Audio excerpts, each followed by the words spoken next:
Okey, berbicara tentang dos penggalak ia memberi satu konotasi yang berbeza dalam kalangan masyarakat. Ada yang amat positif dan juga optimis tentang program vaksinasi ini bagi dos penggalak, tetapi ada juga yang memberi konotasi yang negatif. Jadi dalam masa yang sama kita ingin menelusuri apa sebenarnya dari segi aspek kepentingan, dan yang paling utama kita ingin memahami dengan lebih lagi supaya kita akan lebih tahu dan kurang takut untuk kita mendapatkan dos penggalak ini. Apa sebabnya, dan kita akan bersama-sama dengan tetamu kita pada waktu ini, iaitu Dr. Gunintira Rao, anak lelaki Subah Rao, merupakan pakar perubatan kesihatan awam bahagian perkembangan perubatan Kementerian Kesihatan Malaysia. Doktor, selamat pagi, Doktor. Selamat pagi, Puan. Okey, baik. Doktor, pertama sekali kira berkaitan dengan dos penggalak itu sendiri dan dari segi aspek keperluannya, kenapa ia sangat penting dalam situasi semasa, Doktor? Ya, Puan. Okey. Terlebih dahulu saya ingin menerangkan apa maksud dos penggalak itulah ya. Dos penggalak ataupun lebih dikenali sebagai booster dose adalah dos tambahan yang diberikan kepada individu yang telah menerima vaksin COVID yang lengkap lah, iaitu dipanggil primary vaccine. So sama ada dia 2 dos kepada penerima vaksin Pfizer, AstraZeneca ataupun Sinovac, ataupun 1 dos lah kepada penerima vaksin CanSino ataupun Johnson & Johnson. So kenapa ia penting? Kita kena tengok kepentingan vaksin ni lah. Secara umum kita boleh katakan kepentingannya ada 2. Satu adalah memulihkan keberkesanan vaksin tersebutlah.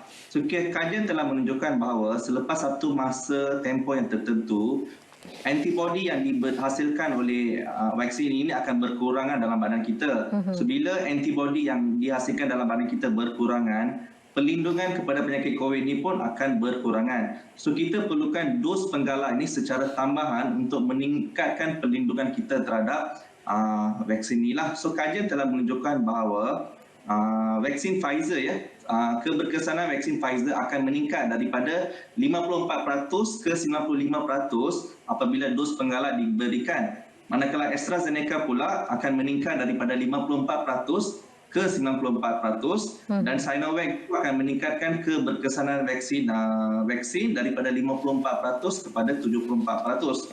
So sebab itu Kementerian Kesihatan Malaysia telah menetapkan bahawa dos penggalak ini adalah penting bagi masa pandemik COVID inilah. Itu yang pertama. Yang kedua adalah untuk meningkatkan tindak balas imun dalam badan kita sendirilah. So kalau kita tengok virus COVID ni dah lama, dah 2-3 tahun di dunia ni. So kita tengok virus COVID ni dia kuat, dia telah bermutasi daripada varian jenis Alpha, Beta, Delta dan terkini adalah Omicron. So pengambilan dos penggalak ini akan meningkatkan semula gerak balas imun terhadap badan kita daripada virus yang asal ataupun variant of concern lah, dipanggil VOC yang masih berlenggar ni lah. So apabila dos penggalak ni kita ambil, kita akan meningkatkan perlindungan diri kita daripada virus COVID ni lah. Sebab tu kita lihat contohnya pada 5 Februari data kita menunjukkan bahawa Kementerian Kesihatan Malaysia melaporkan sebanyak lebih kurang 9,000 kes. Tetapi bilangan kes yang berkomplikasi iaitu kategori 4 dan 5 adalah hampir 1% sahajalah. So ini menunjukkan keberkesanan vaksin dos penggalak ni lah. So secara umum kita tengok data KKM menunjukkan bahawa dos penggalak telah mengurangkan kadar kemasukan ke hospital, kadar kemasukan ke ICU dan juga kadar kematian. So dos penggalak ni memang ada kepentingan dia dan adalah perlu pada masa pandemik ni, terutamanya pada varian COVID, varian Omicron lah yang semakin mengganas ni. Ya, okey. Baik, Doktor. Kalau lihat pada awalnya, bila menyebut tentang dos penggalak, ia adalah untuk khusus golongan rentan dan juga menciri komorbid. Tapi apabila ia melihat kepada situasi Omicron itu sendiri, membuatkan Kementerian Kesihatan membuat keputusan bahawasanya dos penggalak itu perlu disegerakan untuk semua. Bila ada perubahan yang seperti ini, ramai yang mungkin memikirkan 2 kali nak ambil ke tidak sebenarnya. Jadi secara umumnya, Doktor, adakah semua golongan layak untuk menerima dos penggalak ini? Okey, betul. Apa-apa sini kita perlu ingat bahawa apa-apa keputusan yang dibuat oleh Kementerian Kesihatan Malaysia adalah berdasarkan kajian yang telah dibuat terlebih dahulu dan berdasarkan fakta-fakta saintifik. So keputusan ini adalah dibuat bersama melalui pihak berkuasa kawalan dadah lah di bawah naungan Kementerian Kesihatan Malaysia, di mana buat masa ini mereka telah menetapkan bahawa golongan yang digalakkan untuk mengambil dos vaksin penggalah ini adalah golongan yang berumur 18 tahun ke atas dan seperti yang dinyatakan oleh Puan lah, kumpulan rentan dan berisiko tinggi. Kenapa mereka ni diberi keutamaan adalah walaupun mereka telah mendapatkan vaksinasi lengkap, mereka ni boleh mendapat dipanggil breakthrough infection lah. Kenapa breakthrough infection adalah mereka ni adalah frontliner, selalu akan berhadapan dengan individu-individu yang berisiko mendapat COVID. Ya. So golongan ni kita akan beri keutamaan. Selain daripada itu, daripada petugas barisan hadapan, penghuni-penghuni dan petugas di pusat-pusat institusi ataupun pusat warga MERS misalnya juga berisiko.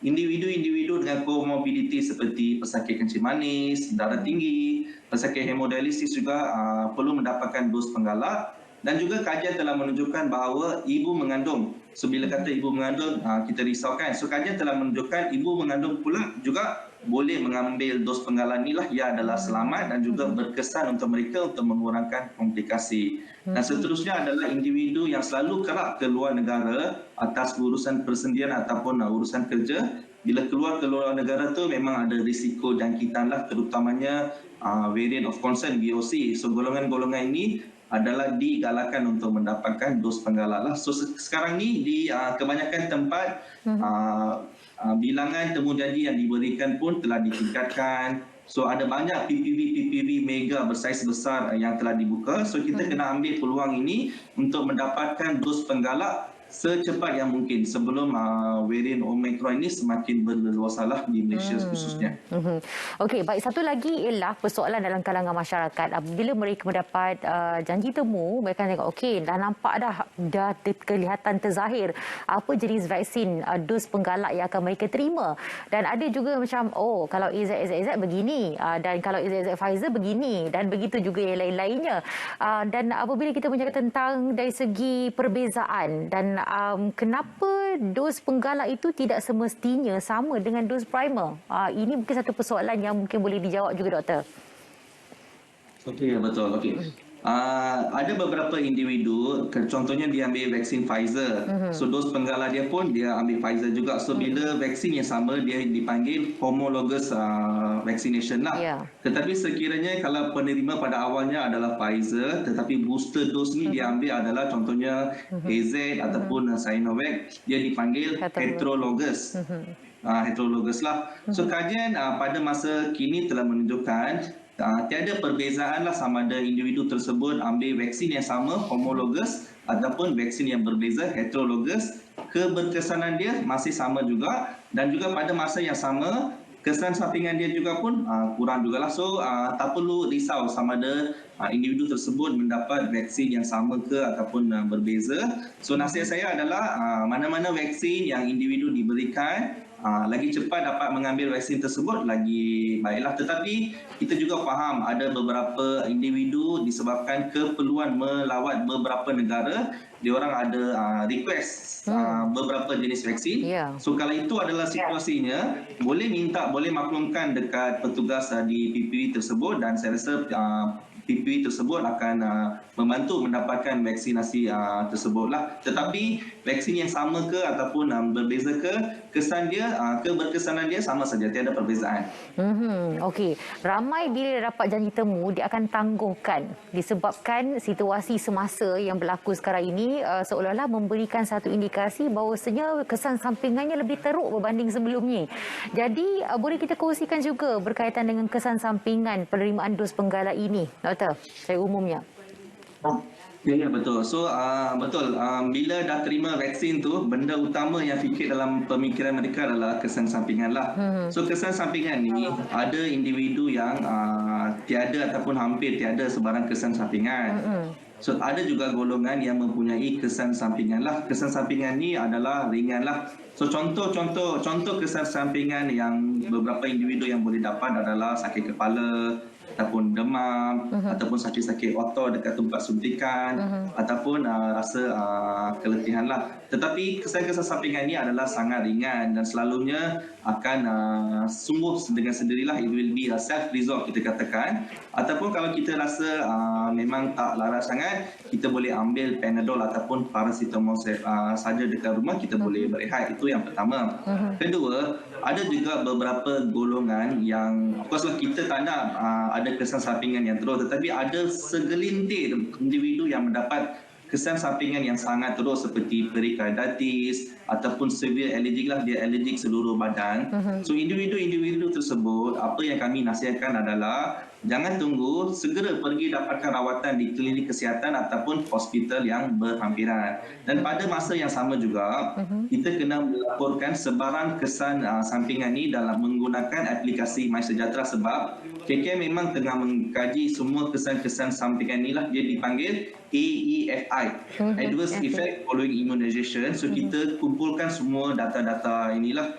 So dalam masa ini saya ingin melaporkanlah laporan daripada KKM yang dilaporkan oleh Ketua Pengarah Kesihatan Tan Sri DG pada 20 Januari 2022. So sebanyak 24,411 laporan AEFI telah dilaporkanlah di kalangan penerima vaksin. So daripada vaksin tersebut, cuma 0.1 bagi setiap 1,000 dos vaksin, dos penggalak telah dilaporkanlah. So kalau kita kira persentage ni sangat-sangat rendah lah. So benda ni bukan benda yang kita perlu risaukan. Itu yang pertama. Yang kedua ni, lain satu adalah bila kita kata ada kesan sampingan, actually benda ni bagus sebab ni menunjukkan bahawa badan kita bertindak balas terhadap vaksin itu untuk menghasilkan imuniti. So bila menghasilkan imuniti, kita akan ada kesan sampingan yang sedikit lah. Dan kesan sampingan ni selalunya lebih cenderung kepada golongan yang mempunyai sistem imun yang kuat, iaitu golongan muda. Lepas tu yang kedua adalah golongan wanita. So kalau bila ada kesan sampingan ni, maksudnya badan kita kuat, kita ada immunity yang kuat. So kita nak adapt to the vaccination. So it's a good response actually. So tak perlu risau. Ya, baik. Jadi apabila kita bercakap tentang dari segi aspek peratusan tu rendah dari segi kesan sampingan dan kita nak kurangkan lagi peratusan tu. Maknanya kita perlu bersedia sebelum kita mengambil dos penggalak. Jadi apa saranan daripada doktor untuk memastikan kita dapat mengurangkan risiko kita mendapat kesan sampingan lebih dan juga galakkan doktor sendirilah kepada semua untuk kita mendapatkan dos penggalak ini? Okay. Pendek kata, saya nak kata sebelum mendapatkan booster dose ni kita kena be healthy lah. So apa maksud healthy lah? So definisi healthy according to the WHO adalah kata state of well-being, physically healthy, physically and also mentally lah. So maksudnya individu itu pertama kena sihat lah. So macam mana nak pastikan individu tersebut sihat?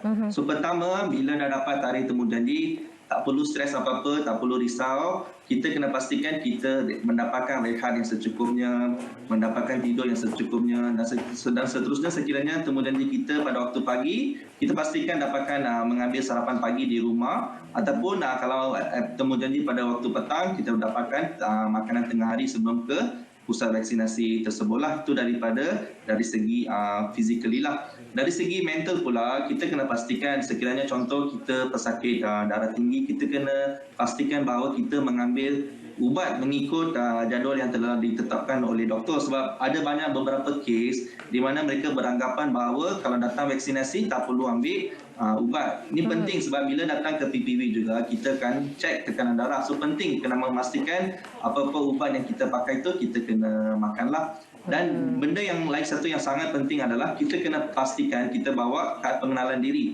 Kad pengenalan diri penting sekali dengan telefon bimbit kita. Pastikan telefon bimbit kita charge supaya apa-apa urusan ataupun rekod yang akan dibuat adalah berdasarkan aplikasi MySejahtera. Itu yang pertama. Yang kedua adalah kita kena pastikan seperti yang saya katakan tadi, kita kena pastikan kita sihat. So maksudnya kita bukanlah individu yang di kuarantin ataupun close contact. So kalau kita individu yang di kuarantin, kalau dah dapat temu janji tak ada masalah, kita boleh tukar temu janji itu melalui aplikasi MySejahtera. Kita tak boleh datang ke PPV.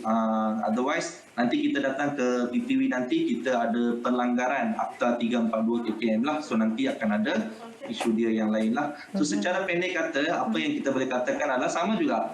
Elakkan 3S lah, iaitu PPV itu memang kita akui ada banyak orang, tetapi kita pastikan kita tak pergi ke tempat yang sesak. Kadang-kadang dan juga kadang-kadang kita datang ada kawan kawasan perumahan ataupun kita jumpa kawan-kawan lama kan. So kita kena pastikan juga kita tak sembang dengan dekat. Itu adalah elakkan 3S. Pada yang sama kita kena amalkan 3W. Apa itu 3W? 3W, satu, wash lah. So kita kena pastikan kita bawa bersama hand sanitizer dengan kita, kita sanitize tangan kita. Kedua, kita kena pastikanlah kita wear the mask all the way sampai masuk PPV, sampai balik kita kena pakaikan mask. Dan ketiga adalah one lah, kita kena amalkan etika batuk, etika bersin semua tu. Sentiasa kita kena amalkan, bukan di PPV ataupun masa penerimaan vaksin saja, di mana-mana saja bila kita keluar daripada rumah lah. Itu persediaan yang kita kena buat sebelum ke pusat vaksinasi lah. Okey, baik. Jadi kita ucapkan terima kasih kepada doktor bersama kita pada waktu ini. Diharapkan dengan saranan yang telah pun diberikan oleh pakar perubatan kesihatan awam bahagian perkembangan perubatan Kementerian Kesihatan Malaysia, kita tidak lagi takut untuk mendapatkan dos penggalak sebab kita dah dapat ilmu yang tepat berkaitan dengan dos penggalak ini. Terima kasih pada doktor. Terima kasih Puan Hani. Ya.